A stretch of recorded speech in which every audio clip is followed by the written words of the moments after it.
Hi, this is Tim McLaughlin with a few minutes of Erie history. I like to tell stories about Erie and Erie citizens that really aren't told much, or you don't even know they've been forgotten. Well, this is one of those stories. Well, this story goes back to June of 1992 when I was at the Erie Public Library book sale. Now, they had that over at Villa Maria by the West Erie Plaza there, and it was in the gymnasium, and on the stage they would have the really old books, the collector's books. There's just thousands of books there, and I'm just perusing, looking for interesting books. And I always look for these books that look kind of beat up, because those are the ones that were read the most. And I love books from the 1800s, but I'll pick up something if it's maybe a little newer, like 1940 or 1930. Well, there is an ocean of books there, thousands of them on these tables. And I see this kind of a dark burgundy book. It's well worn, and I'm looking for that. And the covers are held together on the spine with duct tape. Now we're talking. That's my kind of book. So I reach for the book, and then I look at the title. And the title is Arranging for the Modern Dance Orchestra. Now this is published 94 years ago in 1927. Now we're really talking. So the next thing I do is I open this old compendium. It's filled with handwritten notes, written in fountain pen. For you younger people, a fountain pen was the type of pen you'd have to dip in a little cup of ink, and it would suck it up into the pen, and you could write. You'd have a little blotter that you'd have to blot the first few strokes with, because it would get ink all over the place. Now these notes, they were written by Erie musician Harry H. Wheatley. That's Wheatley. Now, Harry's born in 1905, and he lives on West 7th Street, kind of near Strong Vincent, about a block away where I lived when I was a little kid. His friends call him Skippy, or just Kipp.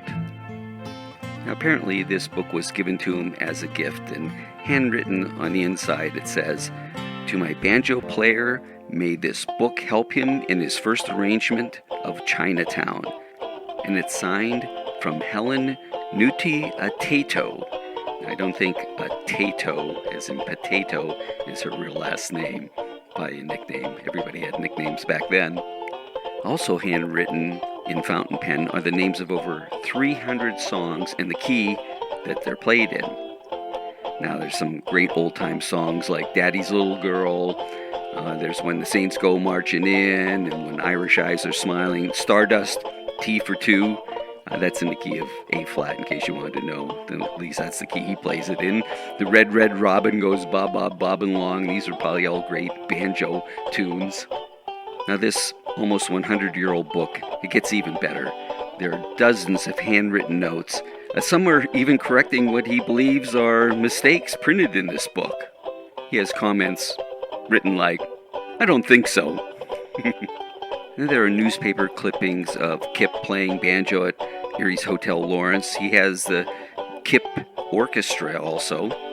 I believe they call that the Harry Wheatley Orchestra. I didn't want to call it Kipp.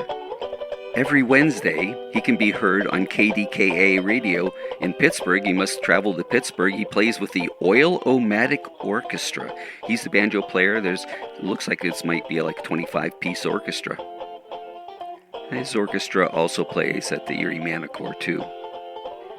Now, going back 100 years ago, 1920s, banjo was king. Some big bands didn't have a drummer, but they would have a banjo player, and the banjo player kept the rhythm going. But however, when the crooners started coming out front, they were singing out front and doing ballads and whatnot, the banjo, it's a little bit harsh sounding. And now couple that with the invention of the electric guitar and drum kits becoming more popular, that's just helped make the banjo a less popular instrument. Some four-string tenor banjo players, they switched to playing tenor guitar. Gibson and Martin, they developed the tenor guitar so that tenor banjo players could play a gig as a guitarist. Well, back to this great old book. Glued on one page is Kipp's handmade business card. He has a handmade business card, and it says, "Kipp and Chuck and the Oompa Beat Band." Kipp adds another little note there. He goes, "I never had it printed. I lack the dollars." There's even a receipt in this book from the Library of Congress for a song he wrote. It's called The Statue Dance. He wrote this in 1963. I'd love to see somebody do the statue dance. I'll have to research that and see if I can find the music for it. I was looking through my 1981 Musicians Union magazine, and there's a little article about him, and he's playing at Charlie's Pub in Edinburgh. He's at the age of 76. Well, I have one last tale to tell about Kipp. A couple of years ago, I was cruising through Erie stuff like I always do on eBay, and I see this beautiful picture of a young girl, and it looks like it's, early 1900s, and the girl's name is Vivian Wheatley. I go, wow, I wonder if this is a relative of Kipp. Well, sure enough, it's Kipp's wife as a young girl in 1915. And Kipp has written some lovely notes on the back, and he wrote these notes after she passed away in 1974. Well, I knew I had to have this wonderful photo of Vivian to put with this old book. Hey, and I won the auction. It must have been destiny.